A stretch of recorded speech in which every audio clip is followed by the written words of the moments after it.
Back to the Future is one of the greatest movie trilogies of all time. Time travel, hoverboards, Wild West duels, what's not to love? So when they made a video game adaptation, it had to be amazing, right?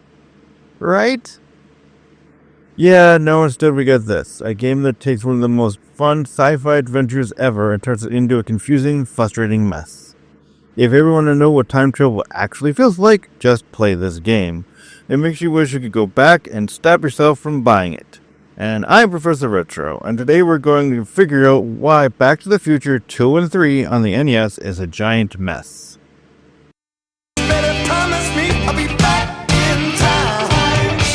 Now, Back to the Future Part 2 and 3 on the NES was developed by Beam Software and published by, Jesus Christ. LJN, yep. The same LJN, the same company responsible for making childhood's most miserable games like Friday the 13th, Jaws, and X-Men. And just like those titles, this one takes a beloved franchise and turns it into a frustrating mess.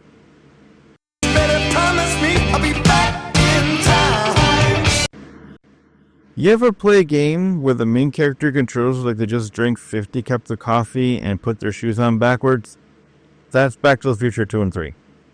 Marty moves like he's constantly on a treadmill. The jump physics feel like they were programmed by a monkey, and his only means of defense is some kind of weird aerial kick that is as useful as a screen door on a submarine.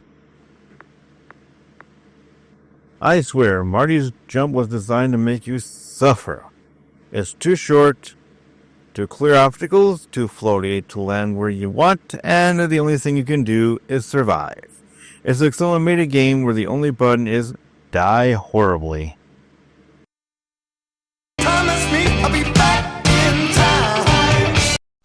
The game doesn't tell you anything at all. No map, no objective markers, not even a friendly, hey, go this way.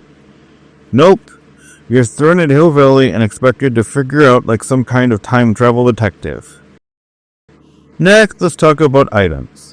You have to collect random objects like clocks, letters, and whatever the developer threw in last minute. But the game never explains exactly why. I wouldn't be surprised if you picked up a banana and suddenly won the game. Do you remember the hoverboard from the second movie? Now that was a super cool, futuristic piece of technology that let Marty glide effortlessly over obstacles. Yeah, well, in this game it's basically a death sentence on wheels. You move too fast, the hit detection is awful, and dodging obstacles requires Jedi reflexes. It's like trying to ride a skateboard made of butter down a flight of stairs, blindfolded.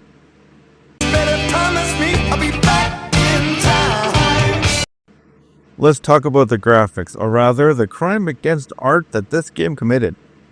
Marty looks like he got hit by a DeLorean going 88 miles per hour, and Doc Brown? Well, Doc looks like he's seen some stuff, man. Like existential horror levels of stuff. And then there's the music. Oh boy.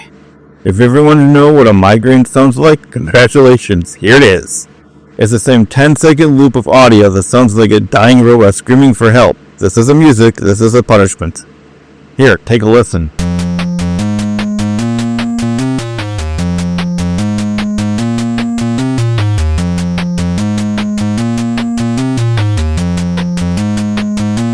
Hell, I'd rather listen to Biff Tannen punch me in the face for an hour than hear this soundtrack ever again.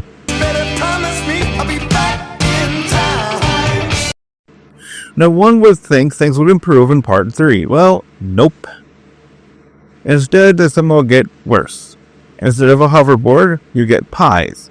Yes, pies. Marty McFly, legendary time traveler, is now taking down enemies one pastry at a time. Back to the Future 3, Dawn of the Pastry Wars. And then there's the train level. This might be one of the worst design levels in NES history. You have to jump from train car to train car with zero room for error. Miss a jump, back to the beginning. Get hit by some random outlaw, back to the beginning. Don't like this game? Too bad.